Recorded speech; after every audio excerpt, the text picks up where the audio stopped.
Merci, Monsieur le maire, distingués invités, chers amis, partenaires, mesdames et messieurs, bonsoir. Écoutez, au départ, je suis honoré d'être ici. C'est important pour moi, c'est important aussi pour le SPVM et d'avoir la chance aussi de pouvoir s'exprimer sur un tel sujet. C'est drôlement important. Et vous savez, si on est tous ici présents aujourd'hui, c'est qu'on a ensemble en commun un simple objectif, c'est de dénoncer la discrimination et de dénoncer le racisme. Au départ, malheureusement, puis c'est vrai, j'écoutais M. Voltaire, il faut voir la diversité comme une richesse et non pas comme un problème. On sait parfois que ça peut créer des problèmes de cohabitation, de compréhension et de confiance mutuelle, mais malheureusement, ce qu'on constate effectivement, c'est que le racisme est souvent issu de conflits, mais d'incompréhension ou de non-connaissance de l'autre. Et à la base, souvent, nous, dans nos actions, ce qu'on tente de faire, c'est de démystifier justement cette incompréhension, de mieux connaître l'autre et de faire en sorte de mieux connaître les coutumes, les valeurs, à travers une nouvelle vision que le SPVM s'est donné d'avoir un service de police qui est vraiment ancré dans sa communauté et qui rentre dans chacun des micro-quartiers pour mieux connaître ce qui la compose. Être ancré dans sa communauté, ça veut aussi dire qu'importe l'origine, la religion, l'orientation sexuelle des personnes qui la composent, nous devons apprendre à la connaître, la respecter et nous assurer aussi qu'ils soient toujours traités avec respect, de la même façon, de façon équitable, égalitaire et en toute sécurité. Peu importe les différentes communautés, vous le savez, Montréal, elles sont drôlement diversifiées, qu'on parle de la communauté asiatique, haïtienne, arabe, italienne, et peu importe aussi les religions qui composent le territoire de Montréal, qu'elles soient bouddhistes, musulmanes, chrétiennes, juives, et tout à l'heure on faisait référence aux événements en France, à Toulouse.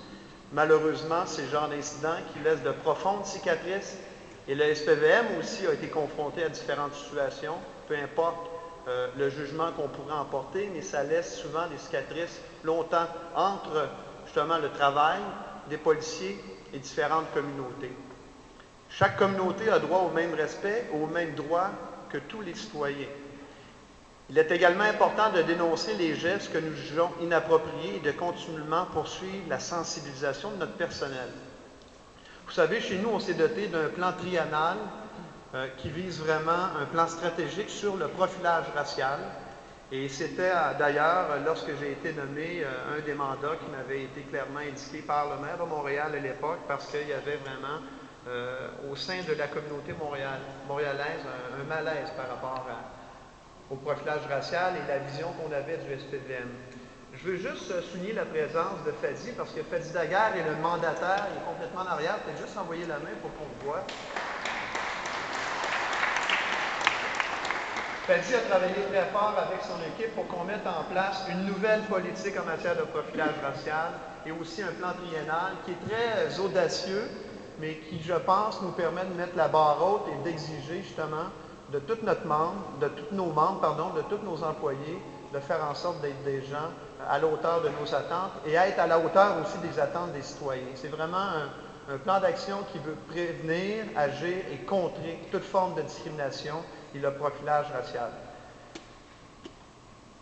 Vous parlez aussi de diversité. Chez nous, on met l'accent sur justement la richesse de nos membres parce qu'on a plusieurs policiers, policières employés qui sont issus des différentes communautés. Et pour nous, c'est important parce qu'ils nous permettent de vraiment ouvrir nos horizons, de mieux comprendre chacune des cultures, chacune des communautés et d'aller chercher justement une représentativité au sein même de nos troupes, fait en sorte d'enrichir à l'intérieur, chez nos gens, la réflexion, la compréhension, de démystifier et la connaissance mutuelle. Donc, c'est extrêmement important pour nous de poursuivre dans le même sens et de faire en sorte de nous ouvrir vers de nouveaux horizons par rapport à ça. En terminant, permettez-moi juste de partager quelques valeurs importantes que nous, on croit essentielles et qui sont non négociables dans le travail policier et ce qu'on exige et ce qu'on demande et ce qu'on répète à nos gens. Et de la part de nos superviseurs, de la part de nous aussi, nos commandants qui sont en situation de pouvoir changer les choses.